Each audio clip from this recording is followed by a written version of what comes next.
Lesson 1.4: The Five Functions of Journalism.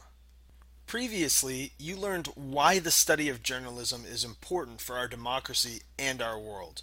You learned that our Constitution promises that we are allowed to speak out and speak freely in our country, even when we're criticizing the government itself, even though this doesn't happen in other places around the world. So, you have all this freedom. You can say what you want and report on things you think are important. But what do you do with that freedom? Well, because journalism is so important, a lot of people have spent a lot of time and energy thinking about this very question. Most of them agree that the functions of journalism fit in any one of five different categories. Let's take a look at the five functions of journalism. Function number one: news and information. You might want to take notes on each of these functions to make sure that you remember everything. I'll give you that hint for free. This first function of journalism is to inform your audience. This would include important events that have happened or that are going to happen. This is what you would think of as your classic news story. Here's an example of how a high school journalist might inform their audience. Let's say that prom tickets will be on sale at a discounted rate for one day only. As journalists covering your school, this would be an important bit of information to share with the student body. So you would go and get all of the relevant information from reliable sources, like the class sponsor in charge of prom or the class president. A reliable source would not just be someone convenient like your best buddy Rufus, who you happen to have third period with. And then you would write and publish a story that shares those important facts and that information with the student body. That's function number one.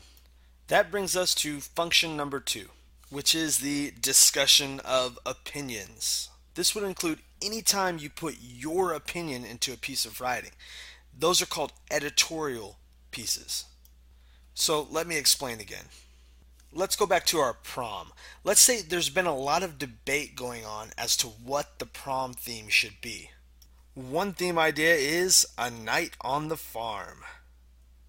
And the other option is Alaskan Nights. Admittedly, not the best prom themes.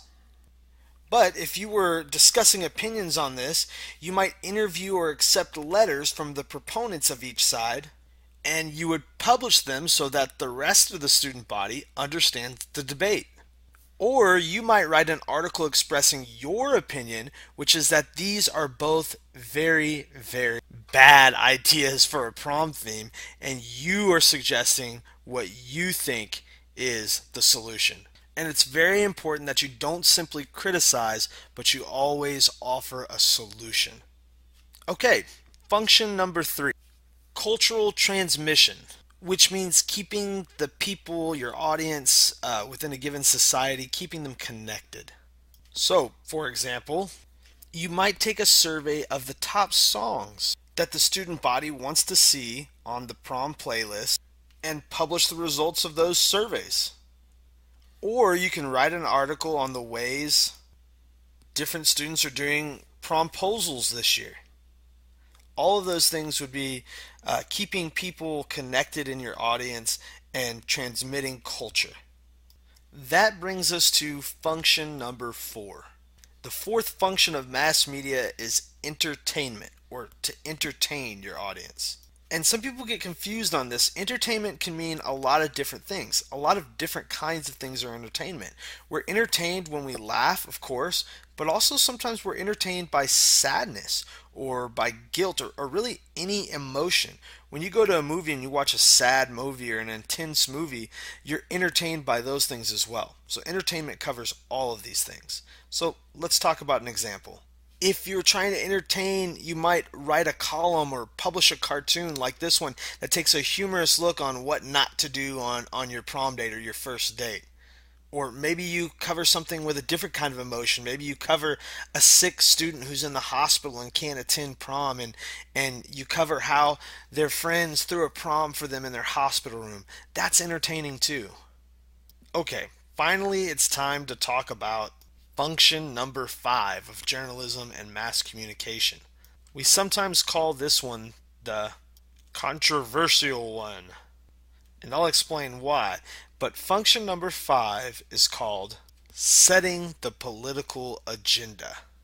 Now, this is sometimes seen as controversial because it suggests that one of the roles of journalism and mass media is to influence the individuals who consume the mass media, as well as those in power, towards dealing with the issues that you think should be dealt with. This one is tricky. There's a lot of debate on whether or not this is an ethical or right thing to do as a function of journalism.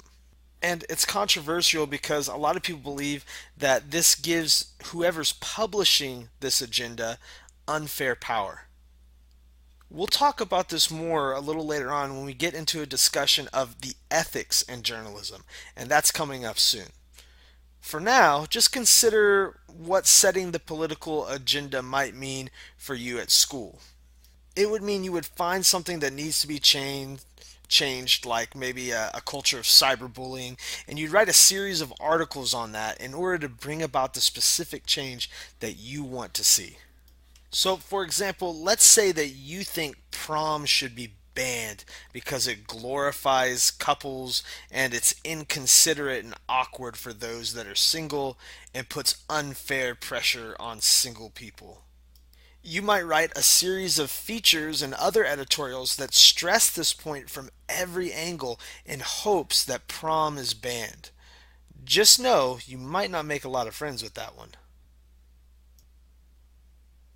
So make sure to review these if you need to, because it's important that you remember the 5 functions of journalism and mass media.